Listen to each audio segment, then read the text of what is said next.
So, what we are going to do today in this session is do a product tear down of one of the products we have built. We have seen the schematic, we have talked about a number of analog subsystems, and today we will try to actually look at the physical product and see how the different parts of the product come together. Right. So, let us start by looking at the main unit itself. So, if we can just switch the camera to the main unit. So, let me show you, this is the main unit, maybe a quick word on what the product itself does. This is from our company, it is called BluArmor. This is the BluArmor C30. It is a helmet intercom device, which means this mounts on to the side of the helmet, and it can connect to the phone like a Bluetooth headset, and you can also use it for rider to rider communication. So, we saw the schematic. In the schematic we noticed that there are two radios. So, maybe what I will do is walk you through some of the outer parts first, and then we will get to the inside. So, the first thing that I want to show you is the way that this opens. So, like I said, there are two radios on this device. One radio has an internal antenna, the other radio has an external antenna. This here is the external antenna. So, this is the closed or passive position, and this is the open or active position. So, whenever you want to do rider to rider communication, you would open this antenna. On the front here you see the 5 buttons. So, there is a center button, and then there are the 4 buttons on the side. So, things like volume control. So, the center button is used for play pause of music. It is used for answering phone calls. The buttons on the side are used to increase volume, decrease volume, switch to the next or previous track, and the top and bottom buttons are used for the intercom. On the side here you see the lighting fixture. This houses an LED below this, and the lighting is to indicate the states of the device. Now, if I flip the device over, you will see 2 ports here.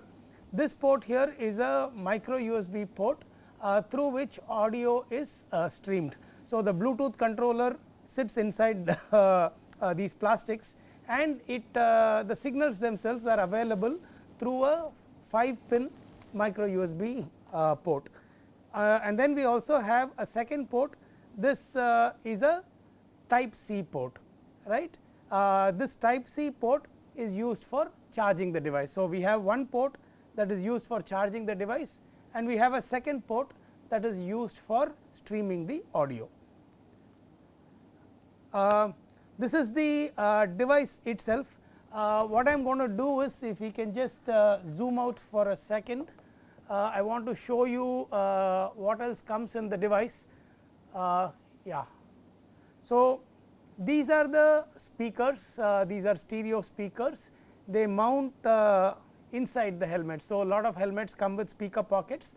The right and left will go into the helmet, as does the mic, right. And this, like I said, comes with a type with a USB micro USB connector that connects like so, right. So, this is how the audio connection itself works. This is a 5-pin connector. So, speaker right, speaker left, ground, mic, mic ground. Those are the 5 signals that come to this terminal. I mean, if you are interested, it is a class AB driver. So, it has a common ground, and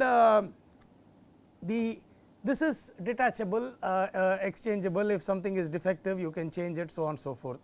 From a physical standpoint, the other thing is that the mic is also detachable. So, a user can technically just switch the mic.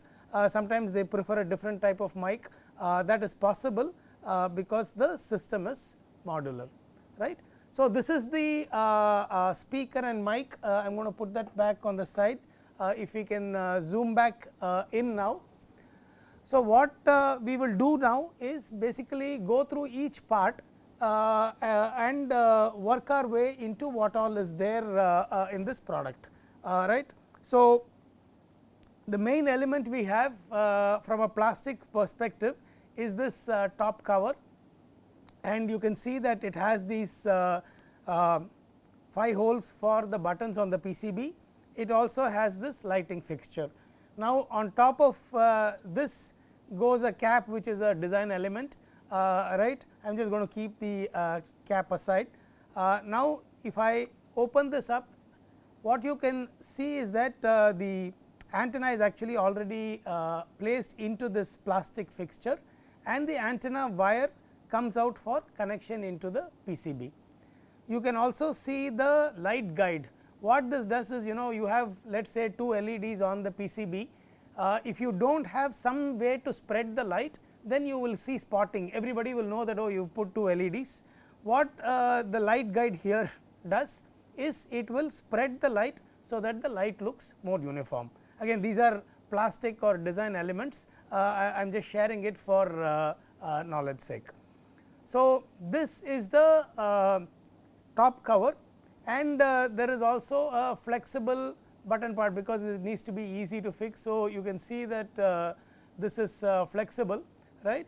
This will go and sit like so. Again, is all eventually will be glued, but for understanding purpose I will just show it in its constituent parts.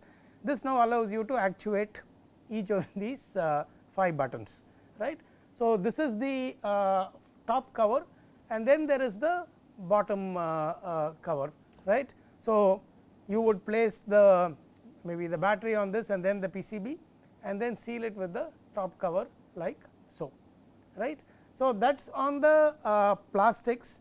Let us now work our way into the electronics.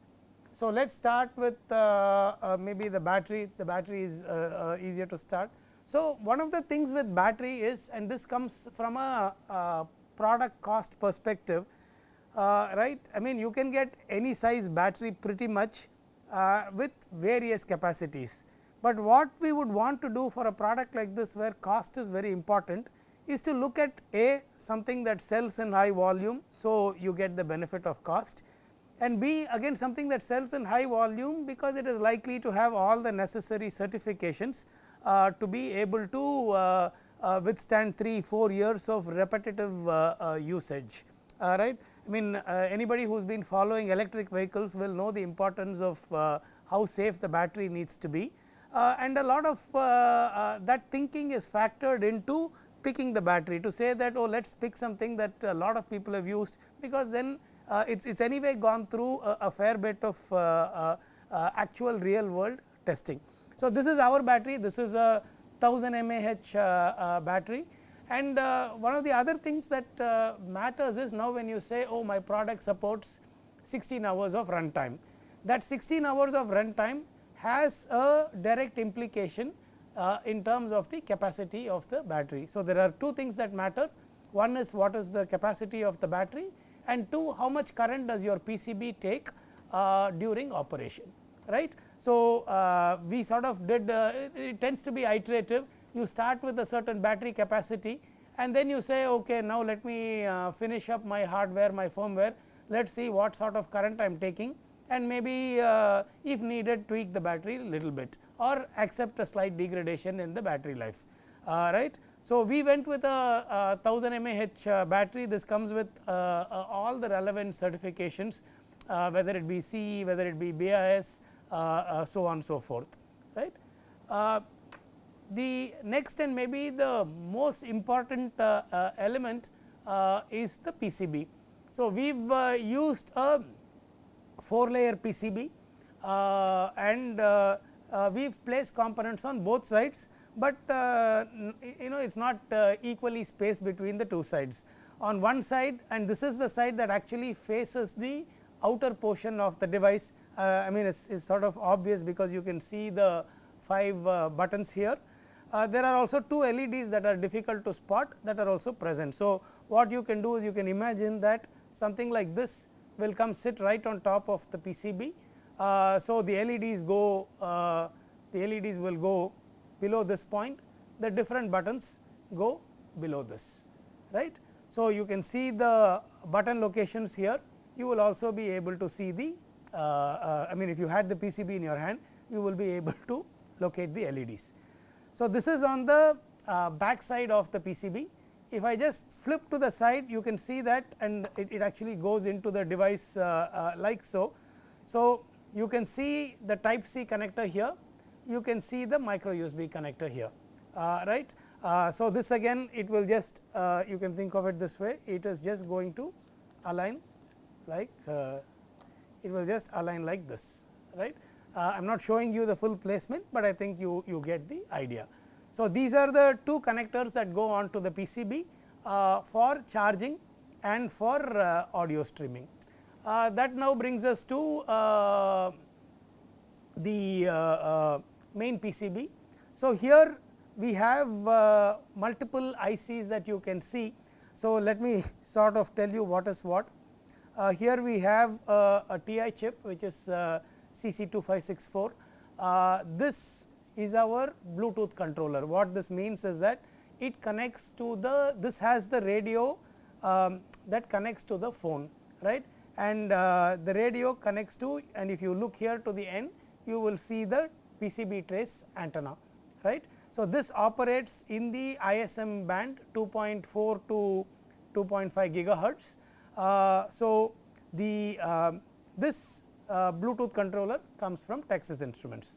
Now, the Bluetooth controller talks to the central intelligence unit, and in our case the central intelligence unit is this chip you see here. This is a Cortex-M4 SoC from ST Microelectronics, right. So, it is an STM32F4 series microcontroller. Cortex-M4 I think is clocks at about 100 megahertz or so. So, what this does is merge the audio streams that come from the different radios and stream it to the audio codec, and hence then to the connector and then to the speaker and mic. It also does some more intelligence functions in terms of managing the system, so on and so forth, but audio mixing is a big role that this SoC here plays, right. This drives the audio SoCs are small, hard to spot them, but from the microcontroller you drive to the audio SoC, which then goes to the connector, right. The charging SoC is also from TI, the battery charger. It is a BQ24040 class SoC, and that will connect to the type C connector here. On the other side of the PCB, we have the NRF52840 and then the NRF21540. So, the NRF52840 is a 2.4 gigahertz general purpose Bluetooth controller or general purpose controller. They primarily use it for Bluetooth, but it can be used for a number of other standards, can be used for a proprietary standard as well, which is what we have done. And then to get range, because somebody who is riding with you could be, let us say 1 kilometer away, you need to put higher power output, and that is accomplished by using this power amplifier here. So, this is the NRF52840, which is the general purpose controller, and that controller drives it has a radio that puts out maybe a few dBm of power, but that drives the NRF21540, which is capable of up to 20 dBm of power. 20 dBm is about is 100 milliwatts in power. In this case, this radio drives the external antenna. So, let me sort of just bring it over here. I think let me show you this antenna. This is a dipole antenna, and this comes with both the signal and ground leads. You know, I showed you this piece, right.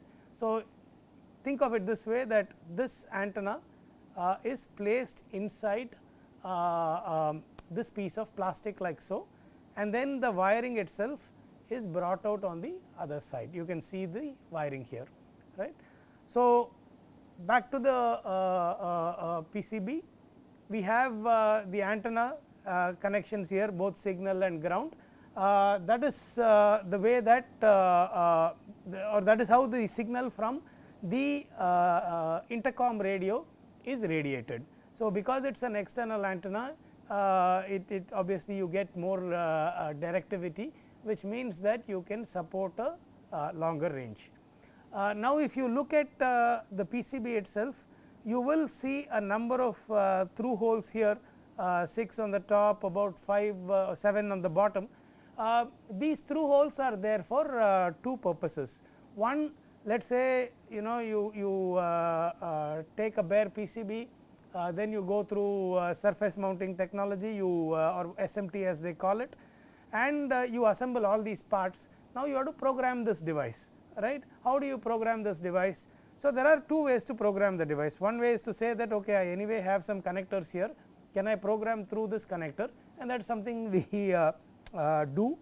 The other way is to say that okay, I have a number of these through holes, can I build a jig where these are maybe the programming pins, and then through the programming pins I can program the device. So imagine that there is a jig that comes and makes connections to these through holes, through which you can program the different chips. So you would have studied serial interfaces. So there will be some sort of a serial interface protocol that says that determines what the signaling needs to be on each of these pins before data can be transferred. One of those protocols is what we follow. It's pretty much driven by what the SoC supports, right. The second purpose of these pins is to function as test pins, right. Now let us say you make this PCB, you want to, before you do any assembly, now if you take all the steps together, if you put the entire product together and then test it, it might be very late. Let us say there is a problem with the PCB, you unnecessarily wasted assembly time, you have also unnecessarily wasted a lot of other components that you might not necessarily be able to reuse or salvage. So it is important to be able to test this bare PCB, I mean test the PCBA or PCB assembled, and say that yeah, this is qualified, we can proceed with assembly. For that purpose test points are needed, and some of these through holes also function as test points. So once you are done programming, then you can monitor these for test signals. Some of them might be supplies, some of them might have other purposes like a speaker connection or a mic connection in cases needed. So let us say again this depends on the different types of sorting that you want to do in terms of PCBA qualification. You now have these test points available that you can use as you see fit, right. That is most of the stuff that is happening here. I think if you look at the schematic will also have power regulators, it will also have a current sensing SoC. All of those are these tiny things that you see in and around. The PCB itself looks very dense because in terms of components, resistors, capacitors, it is quite dense, right. So here again what you would do from a general flow perspective is your industrial design team would sort of come up with interesting designs that they feel will appeal to the audience, and once they have an industrial a graphic visualization that they think is attractive, they will then hand it off to the electronics team to say okay, if my PCB was this size, if my battery was this size, would it work.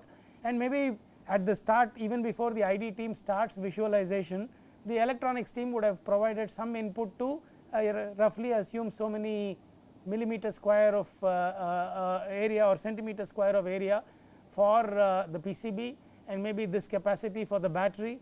The ID team would start with that, do some work, come back with where the connectors need to be, what is the shape of the PCB, and at that point the electronics team would do a placement, would do maybe some minimal routing and confirm that okay, all of the fitment is fine. And at some level this is a very iterative, very collaborative process. So you assume that between the industrial design and electronic design there is maybe a series of iterations that happen to ensure that both teams are totally in sync with respect to how the product comes out. When you imagine that for a second, no, let us say this connector for example on the PCB was offset by 2 millimeter, then it is not going to fit into the plastic anymore, right. So, it is important, and I am just giving you a very trivial example, but an example that is very easy for you to understand.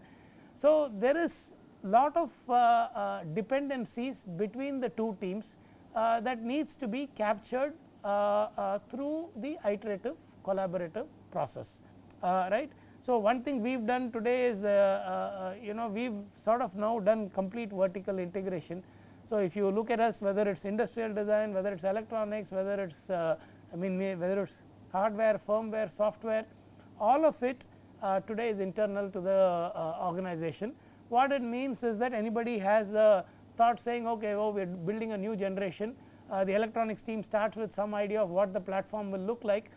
Very quickly they can hand off to the industrial design team for ideation, and coming back to the electronics design team to say that oh, okay, see this shape looks interesting, is this something you can support, and some shapes might be very aesthetically appealing, but might cause a lot of problem for routing.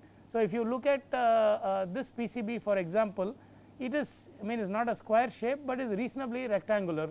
So, the size of the component relative to the amount of available space is a small fraction. So, there is lot of space available for other components and also for routing. Now, if it so happened that the shape of the PCB was narrow at some point, then you would really be worried about how is it going to constrain the routing.